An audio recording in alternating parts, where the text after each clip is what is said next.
Hello, everyone, and welcome to another episode of Sunday Wellness by Policy Bazaar. जनवरी हर साल all over the world as cervical cancer awareness month observe किया जाता है and I recently read some data by WHO which said that cervical cancer is the fourth most common cancer diagnosed in women and I also read कि हर साल cervical cancer से 60,000 नए cases आते हैं which makes it extremely important to talk about it. और इस पे बात करने के लिए मेरे साथ आज जुड़ी हैं डॉक्टर पाखी Agarwal, who's a senior consultant in the gynecology and oncology department at Apollo Hospitals. Welcome to the show, doctor. Thank you. Thank you so much Lovely for joining us. Thank Lovely you. to be here. Let's dive right in. Doctor पाखी, आज हम cervical cancer के बारे में बात करने वाले हैं और 2024 में मैंने देखा in India and globally a lot of celebrities came forward with their cervical cancer diagnosis. ये इतना कॉमन क्यों बनता जा रहा है and cervical cancer I think बहुत लोगों को अभी तक पता भी नहीं होगा कि होता क्या है इसके अंदर, what are the consequences and ये कैसे होता है, तो can you talk about that a little? बिल्कुल। So cervical cancer is a disease which is very common in countries like India and in other developing countries across the world. In fact, अगर हम global data देखें तो 1/4 of the burden is contributed by India alone. So in a way it is a good thing that people are coming forward with their diagnosis because इससे awareness generate होगी, इससे बाकी लोग जागरूक होंगे कि हमें अपनी कुछ स्क्रीनिंग करानी चाहिए या हमें जल्दी डिटेक्ट करना चाहिए ये कैंसर।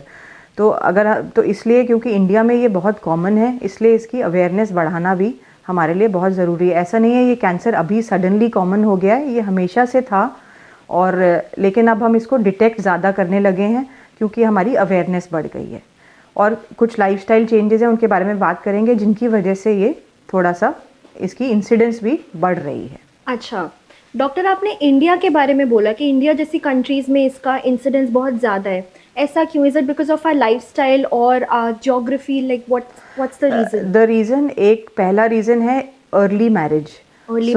अगर अर्ली मैरिजेस हो रही हैं या मल्टीपल मैरिजेस हो रही हैं, मल्टीपल पार्टनर्स हैं, पुअर हाइजीन है। जैसे इंडिया में अगर हम रूरल पॉपुलेशन देखें तो वो बहुत ज़्यादा डॉक्टर के पास नहीं जाते, उनको अगर कुछ डिस्चार्ज चल रहा है महीनों से हफ्तों से तो वो उसको टाइमली ट्रीट नहीं कराते।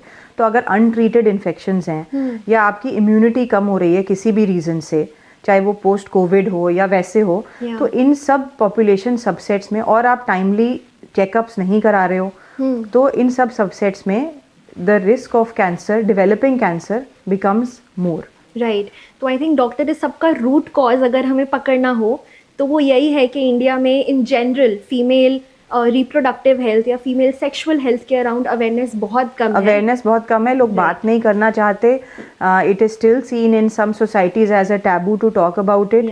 मतलब लेडीज साइलेंस में सफ़र करती हैं महीनों। इसीलिए जो हम कैंसर्स इनफैक्ट हॉस्पिटल्स में देखते हैं, we generally see them in the advanced stages. और जबकि सर्वाइकल कैंसर एक ऐसा कैंसर है जो आपको ऑलमोस्ट 10 से 15 साल का लैग टाइम देता है टू डिटेक्ट इट अर्ली। उसकी इतनी लंबी प्री कैंसर स्टेज होती है जिसमें अगर आप डिटेक्ट कर लो उसे तो almost cure rates are 100% as compare to अगर हम इसको स्टेज 3 स्टेज 4 में डिटेक्ट करें, विच मीन्स फैला हुआ कैंसर, तो हमारा जो ट्रीटमेंट क्योर रेट्स होते हैं वो 30-40% रह जाते हैं। Understood.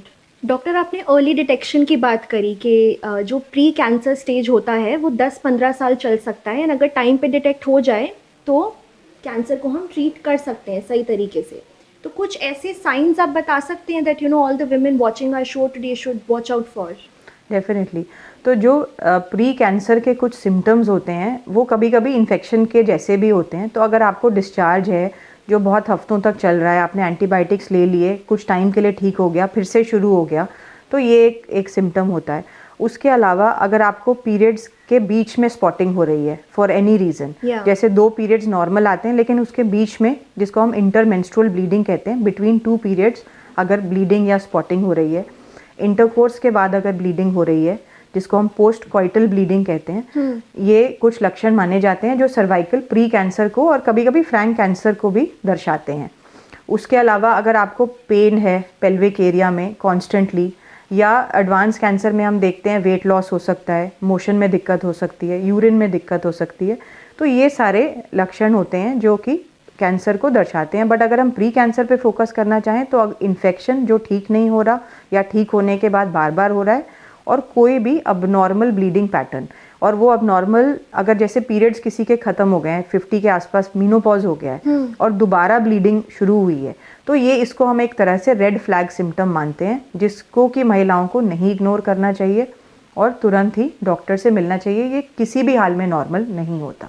Doctor, if you talk about screening, ऐसे कौन से टेस्ट हैं जो कि हर फीमेल के कैलेंडर पे एनुअल टेस्ट के साथ होना चाहिए कि हर साल मुझे ये टेस्ट तो कराना ही है फॉर सर्वाइकल कैंसर?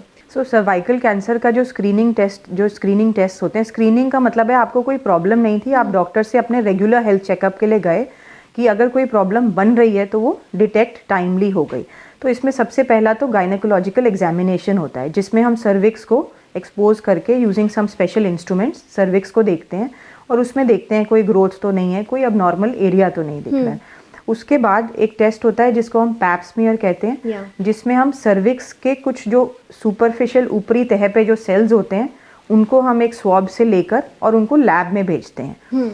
लैब में उनको माइक्रोस्कोप के अंदर देखा जाता है बारीकी से, और उसमें पता चलता है कि इन सेल्स में अंदरूनी लेवल पे कोई ऐसे चेंजेस तो नहीं बन रहे जो कि आगे जाके कैंसर में परिवर्तित हो जाएंगे। So that is the pap smear test. It is a painless test. बहुत सारी लेडीज़ पैप स्मीयर कराने से घबराती हैं, उनको लगता है हमें पेन होगा या हमें कोई प्रॉब्लम हो जाएगी। तो ये एक बहुत ही सिंपल टेस्ट है जो आप कभी भी आप गायनेकोलॉजिस्ट से मिलो, it can easily be done, OPD basis पे ही हो जाता है। इसके अलावा हम पैप स्मीयर के साथ साथ एक टेस्टिंग और करते हैं जिसको हम HPV टेस्टिंग बोलते हैं। HPV इज़ अ वायरस जो कि सर्वाइकल कैंसर से बहुत क्लोजली लिंक्ड है, और उसके बारे में भी थोड़ा डिटेल में हम बात करेंगे। तो HPV को भी हम इस पैप टेस्ट में डिटेक्ट कर सकते हैं। तो अगर HPV डिटेक्ट होता है तो फिर हम कुछ और स्पेशलाइज टेस्टिंग्स करते हैं ये डिटेक्ट करने के लिए कि जो HPV बॉडी में है वो कैंसर तो नहीं कॉज करेगा। Got it. एंड ये टेस्ट साल में एक बार होता है या इसका कोई ड्यूरेशन है? तो पैप स्मीयर हम कहते हैं 25 साल के लेडीज से शुरू हो जाना चाहिए, going up to the age of 65 years. Pap smear needs to be done every 3 years, it's doesn't need to be done every year. अगर आपका लास्ट 3 years में नॉर्मल टेस्ट है तो you can be reassured that things are normal. अगर हम इसको HPV test के साथ कंबाइन करके करते हैं तो हम इसकी जो फ्रीक्वेंसी ऑफ टेस्टिंग है और कम कर सकते हैं। हम इसको once in 5 years भी कर सकते हैं। All right. And is this something you need to get during a specific window during your period cycle? हाँ, तो इसमें ये है कि जब आपको पीरियड आ रहा है तब ये टेस्ट नहीं हो सकता, क्योंकि तब क्लिनिकल चेकअप भी मुश्किल है और जो हम स्वॉब लेना चाहते हैं सर्विक्स से वो भी नहीं हो पाता। तो आपके पीरियड के हफ्ता या 10 दिन के बाद जो मिडिल पार्ट ऑफ साइकिल होता है उसमें ये टेस्ट आराम से हो सकता है। Doctor, noted on all of your points and this is great information for all of our viewers. I also want to understand, हम ऐसा कहते हैं that prevention is better than cure, right? तो इस केस में प्रिवेंट करने के लिए what all measures can one take? हाँ, ये बहुत अच्छा सवाल है। प्रिवेंशन के लिए हमारे पास 3 ऑप्शंस होते हैं, 3 चीज़ें होती हैं जो हम करते हैं and they are specific to each age. तो अगर हम यंग पॉपुलेशन की बात करें which is less than the age of 25 years, जैसा मैंने बोला पैप स्मीयर हम जनरली 25 की एज से शुरू करते हैं। तो जो लोग 25 ईयर्स से कम हैं, starting right from the age of 9 years, there is a role for vaccination against HPV। जो HPV कैंसर कॉजिंग वायरस है, उससे अगर आप टाइमली वैक्सीनेशन ले लो तो आपके शरीर में ऑलरेडी एंटीबॉडीज़ बन जाते हैं। तो जब वो वायरस आपके शरीर को अटैक करता है तो वो अंदर पकड़ नहीं ले पाता, बिकॉज वायरस का पकड़ लेना और उसमें परसिस्ट करना आपके सिस्टम में is the biggest risk factor for cervical cancer. So अगर हमारे पास ऑलरेडी एंटीबॉडीज़ आ गई because of vaccination, then that is the best prevention. So वो इवन जो WHO है, जो वर्ल्ड हेल्थ ऑर्गेनाइजेशन है, वो कहती है अगर आप 90% एलिजिबल पॉपुलेशन को टाइमली वैक्सीनेट कर दो तो हम सर्वाइकल कैंसर के जो रेट्स हैं वो बहुत कम हो सकते हैं। सो that is the first step in prevention. इसको हम प्राइमरी प्रिवेंशन भी कहते हैं कि रिस्क फैक्टर आने से पहले ही हमने अपने आप को सुरक्षित कर लिया। दूसरा होता है जो पैप स्मीयर स्क्रीनिंग है, वो भी एक तरह से प्रिवेंटिव स्ट्रैटेजी है, क्योंकि पैप स्मीयर वो चीज़ें डिटेक्ट कर लेगा सर्विक्स में जो हमें आँख से नहीं दिखती। बिफोर कैंसर हमें आँख से दिखे, पैप स्मीयर में उसके चेंजेस ऑलरेडी आना शुरू हो जाएंगे। तो 25 ईयर्स एज के onwards pap smear is a very good preventive strategy. Third होता है अगर हम कोई चीज़ डिटेक्ट करें पैप्समियर में या हमने क्लिनिकली देखा और हमें सस्पिशियस लग रहा है तो हम और स्पेशलाइज टेस्टिंग करते हैं जिसमें कि हम सर्विक्स को क्लोजली देखते हैं कुछ मैग्निफिकेशन से, कुछ डाइज के साथ। आपने इसका नाम सुना होगा, कॉल्पोस्कोपी कहते हैं इसको। और इससे हम डिटेक्ट करते हैं वो एरियाज सर्विक्स के जो अबनॉर्मल दिखते हैं और उनको हम सर्जिकली रिमूव कर देते हैं उस पार्ट ऑफ सर्विक्स को। तो ये एक तरह से थर्ड प्रिवेंटिव स्ट्रैटेजी है, क्योंकि अगर वो अबनॉर्मल एरिया है जहाँ कैंसर नहीं बना बट प्री कैंसर है और हम उसको निकाल दें तो that also is almost more than 95% protective in developing cancer in the future. तो ये 3 pronged अप्रोच इसको हम कहते हैं, HPV vaccination, Pap smear screening and early detection of any pre cancer. ये तीनों को हम जब कंबाइन करके करते हैं over a period of time, तो जैसे बहुत सारी कंट्रीज़ हैं, नॉर्वे है, ऑस्ट्रेलिया है, where cancer rates have almost come down to zero. Wow. By following this strategy. Doctor, I found this really interesting. We were just having a conversation before the session that, HPV virus is gender neutral and males के अंदर ये virus होने के लिए बहुत कम awareness है. What do you have to say about that? So virus जो है वो gender neutral है. Virus doesn't say that this is ये lady है तो मुझे इसमें attack करना है, male में नहीं करना. Virus sexually transmitted है, एक partner से दूसरे partner को जाएगा. Now males में जो है it causes cancers of the throat, of the head and neck, penis cancers, anal cancers cause करता है। और men में प्रॉब्लम ये है कि कोई ऐसा रिलायबल टेस्ट नहीं है, जैसे women में हमने बोला पैप्समियर के साथ हम HPV टेस्टिंग साथ साथ कर सकते हैं। men के लिए अभी कोई टेस्टिंग उस तरह से नहीं है टू टेस्ट कि HPV है या नहीं है, पहली चीज़। तो इसलिए अर्ली डिटेक्शन वाला जो हमारा एक वो है वो हट जाता है। विमेन में सर्वाइकल के बारे में हम बात सब करते हैं, बट विमेन में भी एनल कैंसर्स कॉज कर सकता है, vaginal cancers, vulval cancers.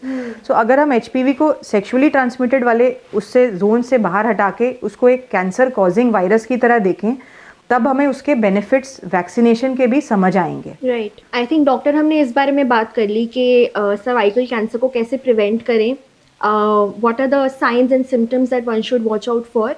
But by chance किसी का डिटेक्ट हो गया है cancer, cervical cancer, what are the next steps? So अगर हम किसी को सर्वाइकल कैंसर सस्पेक्ट कर रहे हैं तो सबसे पहले हम बायोप्सी लेते हैं। बायोप्सी में एक पीस ऑफ दैट ट्यूमर लेके उसको हम लैब में देखते हैं और उसमें कंफर्म होता है कि किस टाइप का कैंसर है, क्योंकि सर्वाइकल कैंसर कुछ अलग अलग टाइप्स के भी होते हैं। तो एक तो हमें उसकी टाइपिंग पता चलती है। फिर हम दूसरी चीज़ जो करते हैं, कुछ और टेस्ट करते हैं इमेजिंग के फॉर्म में, जैसे MRI हो सकता है, वो CT स्कैन हो सकता है, ये देखने के लिए कि वो कैंसर सर्विक्स तक ही लिमिटेड है या सर्विक्स से आगे जा चुका है।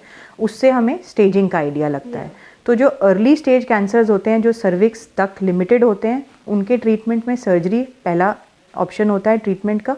उसके बाद कभी कभी उनको रेडिएशन की ज़रूरत भी पड़ सकती है। जो एडवांस्ड कैंसर्स होते हैं जो सर्विक्स से बियॉन्ड जा चुके हैं, उनको जनरली हम रेडिएशन और कीमोथेरेपी के कॉम्बिनेशन से ट्रीट करते हैं। और अब मॉडर्न मेडिसिन में इतने एडवांसेस आ गए हैं कि अब हमारे पास टारगेटेड थेरेपी भी है, जिसको हम इम्यूनोथेरेपी करते हैं, जो स्पेसिफिकली कैंसर सेल्स को टारगेट करता है। तो बहुत सारे ट्रीटमेंट ऑप्शंस हमारे पास अवेलेबल हैं, प्रोवाइडेड हम कैंसर को टाइमली डिटेक्ट कर सकें। Right right, I think doctor cancer word, the C word general public बहुत अवॉइड करती है। मतलब कैंसर वर्ड सोचते ही दिमाग में बहुत बुरे थॉट्स आ जाते हैं। People get very scared, but you are from the medical industry, health care industry, we are from the insurance sector. I feel like it's very important for all of us to collectively talk about it and spread awareness. And I feel like from an insurance perspective also, having an adequate health insurance cover that can cover you in case something like this is diagnosed is also equally important in a country like India where medical inflation is at an all-time high. Simran, I totally agree with you. Having a good insurance cover is important because, of course, the treatment for cancer is usually not one time. Yeah. And this is the reason people are scared of the C word, because, despite best of everything, cancer does tend to rear its ugly head time and again. So it is important to have a good financial security in terms of insurance policies or health policies to be able to cover the cancer treatment successfully. Yeah, absolutely. And doctor, I think we have a lot of queries from our viewers now, which we'll take up. But before we move on to our next segment, if there was one piece of advice that you were to give to our viewers today, in terms of, reproductive health or sexual health, what would that be? It would be that don't push reproductive and sexual health to the back of your cabinet. Take some time out to get your regular health checkups done. Make sure that everything is okay with you. And modern medicine has advanced by leaps and bounds, and now we have very good treatments available for cancers. So don't be scared or don't be stigmatized about being diagnosed with cancer, Yeah. because prevention is the key. So go ahead, get yourself checked so that everything can be timely prevented. Yeah, absolutely. And I think most importantly, once you are aware about this cancer and what are the steps that you need to take, you should also empower women in your circle to take that step. I agree, because if you know about something and you don't share it with 5 people, you are doing also a disservice to yourself. So if you learned something new today from this session, make sure you share it with your friends and family so that they too can become health aware. Doctor, we have some questions from our viewers right now. So Priya is asking, doctor HPV के लिए क्या schedule रहता है? सो जो HPV vaccine है, इसका schedule, क्योंकि data आता जाता है इस वैक्सीन पे, जब शुरू हुआ था तो ये था कि सबको 3 डोजेज़ लगाना ज़रूरी है starting from the age of 9 years. उसके बाद हमारे पास डेटा आया कि जिनकी एज 15 ईयर्स से कम है उनको हम सिर्फ 2 डोज वैक्सीनेशन भी कर सकते हैं. और अभी इसी साल के एंड में, पिछले साल के एंड में WHO का डेटा आया है कि जो लोग 15 ईयर्स से कम हैं उनको 1 डोज वैक्सीनेशन भी बहुत अच्छी इम्यूनिटी प्रोवाइड करती है. जो लोग 15 ईयर्स से ज़्यादा हैं, up to the age of 20 years, उनको हम 2 डोजेज़ रेकमेंड करते हैं. And beyond the age of 20 years up to 26, it is 3 doses which are recommended. Doctor, the next question is, अगर मैंने वैक्सीन लगवा लिया जो आप रेकमेंड कर रहे हैं, क्या गारंटी है कि मुझे कैंसर नहीं होगा? तो जो वैक्सीन है, जैसे कि बाकी वैक्सीन होती हैं, जैसे कोविड की वैक्सीन थी, जैसे टेटनस की वैक्सीन है, ये आपको प्रोटेक्टिव इम्यूनिटी देती हैं. तो कुछ इफ़ेक्ट वैक्सीन का आपकी अपनी बॉडी की क्षमता पे भी डिपेंड करता है और कुछ वैक्सीन की एफिकेसी पे. तो जब हम HPV वैक्सीन की बात करते हैं तो उसकी एफिकेसी, जिसको कभी HPV इन्फेक्शन नहीं हुआ, 95% से ज़्यादा है. इसका मतलब 95% HPV इन्फेक्शन आपका प्रिवेंट होगा इस वैक्सीन से. एंड ऑब्वियसली अगर 95% इन्फेक्शन प्रिवेंट होगा तो उस वायरस से रिलेटेड जो कैंसर हो रहा है, which is most of the cancers, नहीं होंगे. द नेक्स्ट क्वेश्चन इज, इस वायरस के अलावा क्या कोई और फैक्टर्स भी हैं for cervical cancer? Cervical cancer का हालांकि हम सिर्फ HPV पे बात करते हैं, बट बहुत सारे और भी फैक्टर्स होते हैं जो रिस्क बढ़ाते हैं. One of the risk factors is early marriage. Second is having many children. Third is having multiple sexual partners. ये सब known risk factors हैं of vaginal infections. Then having vaginal infections and not getting them treated on time. Immunity आपकी कम होना किसी भी कारणवश, smoke करना, ये सब risk factors होते हैं आगे जाके cancerous changes बनने में. और बहुत छोटा सबसेट होता है hereditary, मतलब कि आपके जीन्स में कुछ ऐसा हो कि वो आपको जेनेटिकली, इवन आपका लाइफस्टाइल हेल्दी है, आप टाइम पे खाते हो, एक्सरसाइज करते हो, फिर भी आपको कैंसर होता है. वो 5% पॉपुलेशन होती है जिनको कि जेनेटिक रिस्क फैक्टर्स होते हैं, मतलब इट इज़ उनके जीन्स में होता है कि उनको कैंसर होने का रिस्क ज़्यादा है. Doctor, that's a wrap on today's episode. Thank you so much, आप अपने बिजी स्केड्यूल से टाइम निकाल कर हमारे साथ जुड़े. एंड ट्रस्ट मी, मैंने बहुत नई चीज़ें सीखी आपसे, and I am sure our viewers feel the same. Thank you. It was my pleasure to increase awareness on this important topic. Thank you.